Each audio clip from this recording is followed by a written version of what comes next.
Je voulais d'abord remercier mes étudiants que je vois dans la salle, qui sont là, qui ont fait l'effort de rester depuis ce matin, qui nous ont accueillis, qui nous ont transportés, qui se sont assurés que nous retrouvions nos affaires en sortant de la salle. Merci à toutes et à tous.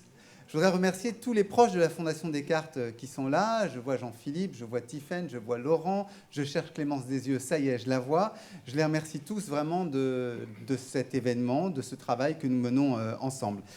Au fond, pour finir, je voudrais juste revenir à l'information, puisque c'était la question que nous avions. Ce qui me semble quand même, c'est qu'aujourd'hui, on s'est rendu compte qu'il y a un certain nombre de points sur lesquels il y a des acquis. Si vous vous souvenez des tables rondes qu'on a eues ce matin, je pense à ce qu'on a pu discuter, notamment autour de Vincent Giret, à ce que Louis Dreyfus a pu dire, même à ce qu'on a pu entendre dans la troisième partie. On a eu une approche, j'allais dire, pragmatique qui nous dit que les médias ont intégré ce sujet, son importance et la nécessité d'intervenir sur le secteur.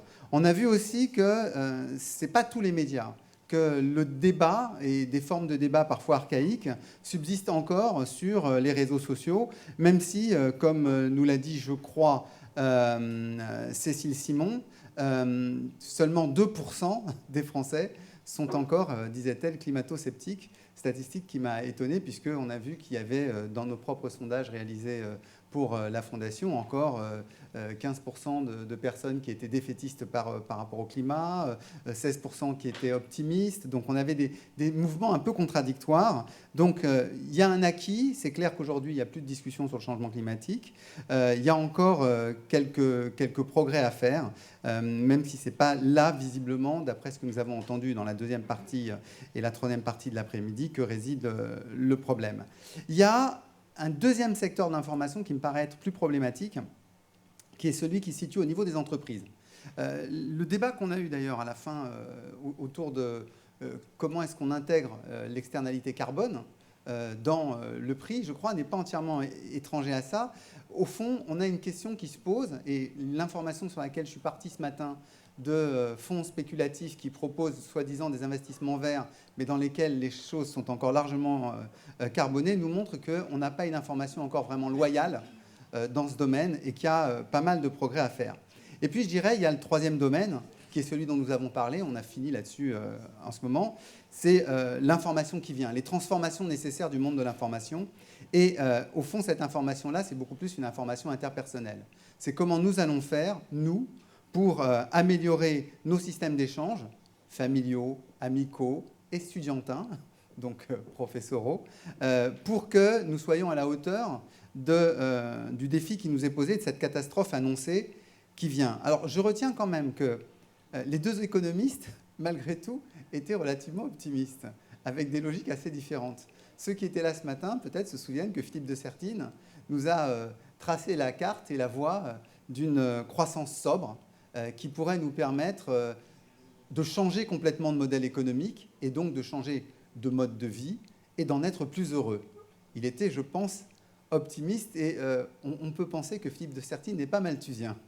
De l'autre côté, on a eu aussi une approche qui, malgré tout, me semble optimiste. Parce qu'au fond, ce que nous dit Christian Gaulier, qui ne relève pas de l'information, mais qui relève au fond de la transformation même de la vie économique du pays, c'est la solution par la taxe carbone, qui, elle aussi, nous laisse entrevoir un possible. Mais il reste une dernière information que vous, comme moi, avons lue. Et que vous, comme moi, chaque année, relisons ou entendons à chaque fois qu'on arrive au jour où on a dépassé notre consommation mondiale. Est-ce qu'au fond, il n'est pas trop tard? Alors vous me direz, si on organise un colloque dont la conclusion serait de dire que la principale information, c'est que c'est trop tard, c'est loupé, ce ne serait pas un colloque tout à fait, comment dirais-je, éducatif, ouvert et prospectif. Donc, on va dire que cette information-là n'en est pas une, c'est une mythologie, et on va essayer de continuer d'agir pour lutter contre le réchauffement climatique. Une conclusion en demi-teinte. Je vous remercie en tout cas tous d'avoir été là et d'avoir suivi ces débats toute la journée. Et on va continuer à réfléchir sur la qualité de l'information, sur les grands problèmes de notre temps. Alors tout de suite, on peut ensuite aller prendre un verre de l'amitié.